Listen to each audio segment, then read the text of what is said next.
Continuando o nosso ano bíblico, hoje, Epístola de Paulo aos Romanos, capítulo 8, 9 e 10. Agora, pois, já nenhuma condenação há para os que estão em Cristo Jesus, porque a lei do Espírito da vida em Cristo Jesus te livrou da lei do pecado e da morte. Porquanto o que fora impossível à lei, no que estava enferma pela carne, isso fez Deus enviando o seu próprio Filho em semelhança de carne pecaminosa e no tocante ao pecado. E com efeito condenou Deus na carne o pecado, a fim de que o preceito da lei se cumprisse em nós, que não andamos segundo a carne, mas segundo o Espírito. Porque os que se inclinam para a carne cogitam das coisas da carne, mas os que se inclinam para o Espírito, das coisas do Espírito. Porque o pendor da carne dá para a morte, mas o do Espírito para a vida e paz. Por isso, o pendor da carne é inimizade contra Deus, pois não está sujeito à lei de Deus, nem mesmo pode estar. Portanto, os que estão na carne não podem agradar a Deus. Vós, porém, não estáis na carne, mas no Espírito, se de fato o Espírito de Deus habita em vós. E se alguém não tem o Espírito de Cristo, esse tal não é dele.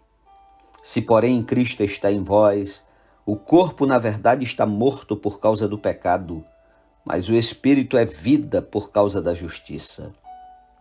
Se habita em vós o Espírito daquele que ressuscitou a Jesus dentre os mortos, esse mesmo que ressuscitou a Cristo Jesus dentre os mortos, vivificará também o vosso corpo mortal, por meio do seu Espírito que em vós habita. Assim, pois, irmãos, somos devedores não à carne, como se constrangidos a viver segundo a carne. Porque se viverdes segundo a carne, caminhais para a morte. Mas se pelo Espírito mortificardes os feitos do corpo, certamente vivereis. Pois todos os que são guiados pelo Espírito de Deus são filhos de Deus. Porque não recebestes o espírito de escravidão para viverdes outra vez atemorizados, mas recebestes o espírito de adoção, baseados no qual clamamos, Abba, Pai. O próprio Espírito testifica com o nosso espírito que somos filhos de Deus. Ora, se somos filhos, somos também herdeiros, herdeiros de Deus e co-herdeiros com Cristo. Se com ele sofremos, também com ele seremos glorificados. Porque para mim tenho por certo que os sofrimentos do tempo presente não podem ser comparados com a glória a ser revelada em nós.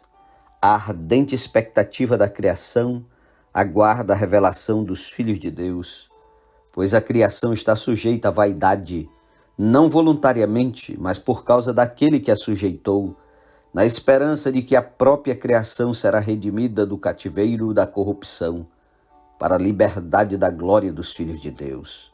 Porque sabemos que toda a criação, a um só tempo, geme e suporta angústias até agora.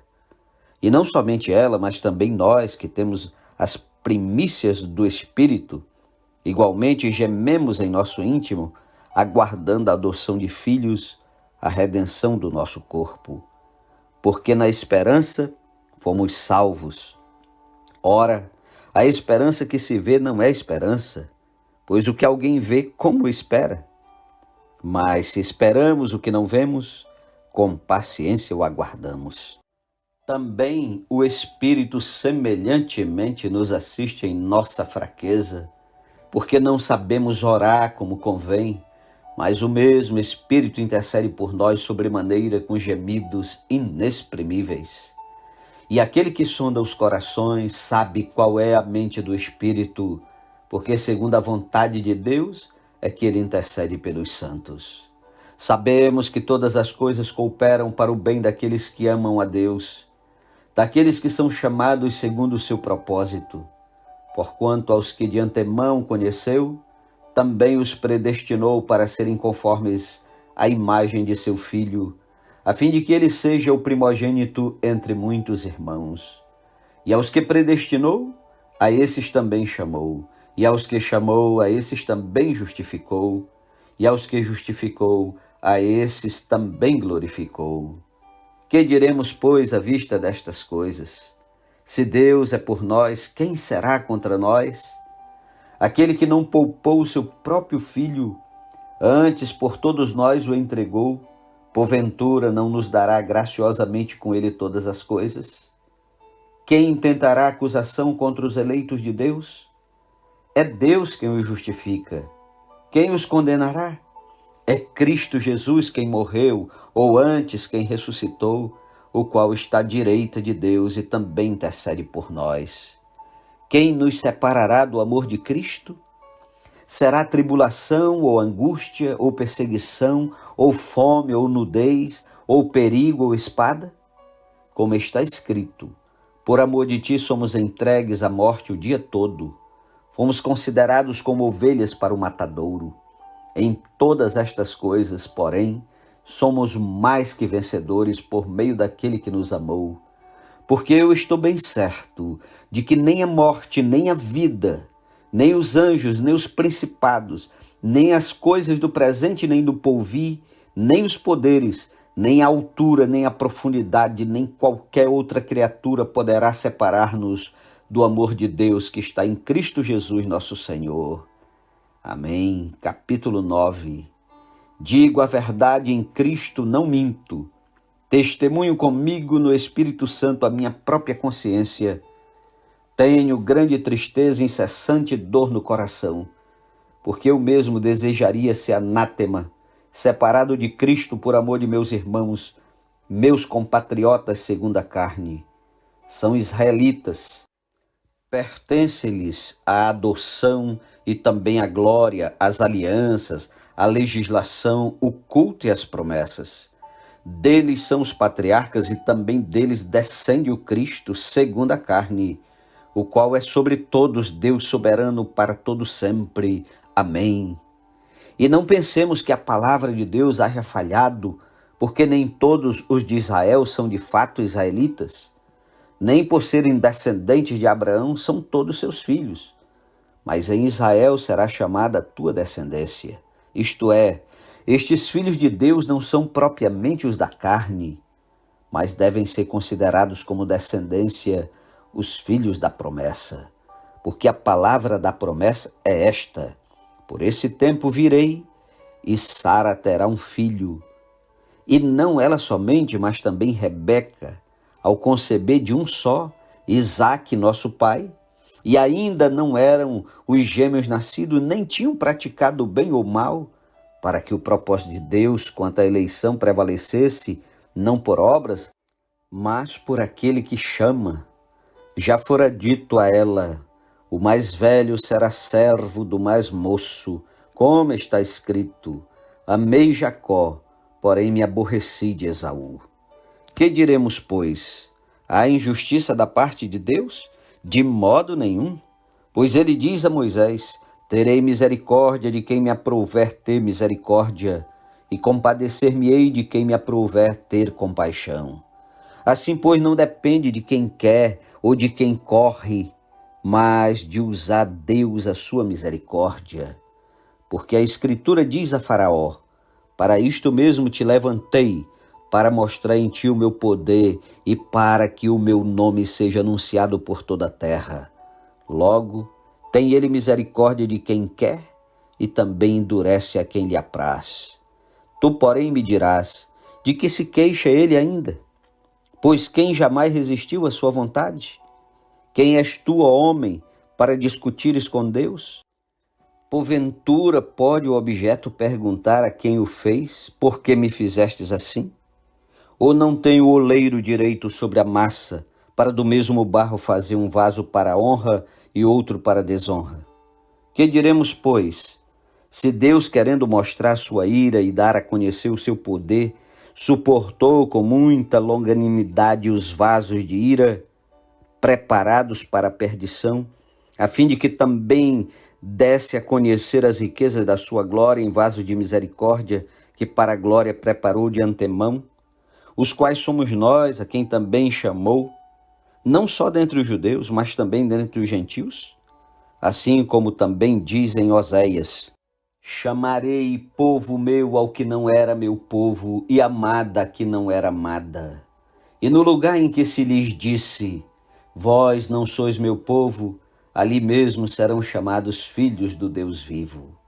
Mas, relativamente a Israel, dele clama Isaías. Ainda que o número dos filhos de Israel seja como a areia do mar, o remanescente é que será salvo. Porque o Senhor cumprirá a sua palavra sobre a terra cabalmente e em breve. Como Isaías já disse, se o Senhor dos Exércitos não nos tivesse deixado descendência, ter-nos-íamos tornado como Sodoma e semelhantes a Gomorra. Que diremos, pois, que os gentios que não buscavam a justificação vieram a alcançá-la? Todavia, que decorre da fé. E Israel, que buscava a lei de justiça, não chegou a atingir essa lei. Por quê? Porque não decorreu da fé, e sim como que das obras. Tropeçaram na pedra de tropeço. Como está escrito, eis que põe-se uma pedra de tropeço e rocha de escândalo, e aquele que nela crê não será confundido. Capítulo 10. Irmãos, a boa vontade do meu coração e a minha súplica a Deus a favor deles são para que sejam salvos. Porque lhes dou testemunho de que eles têm zelo por Deus, porém não com entendimento. Porquanto, desconhecendo a justiça de Deus e procurando estabelecer a sua própria, não se sujeitaram a que vem de Deus. Porque o fim da lei é Cristo, para a justiça de todo aquele que crê. Ora, Moisés escreveu que o homem que praticar a justiça decorrente da lei viverá por ela. Mas a justiça decorrente da fé assim diz, não perguntes em teu coração, quem subirá ao céu? Isto é, para trazer do alto a Cristo, ou quem descerá ao abismo? Isto é, para levantar Cristo dentre os mortos. Porém, que se diz? A palavra está perto de ti, na tua boca e no teu coração. Isto é a palavra da fé que pregamos. Se com a tua boca confessares Jesus como Senhor, e em teu coração creres que Deus o ressuscitou dentre os mortos, serás salvo. Porque com o coração se crê para a justiça, e com a boca se confessa a respeito da salvação. Porquanto a Escritura diz, todo aquele que nele crê não será confundido.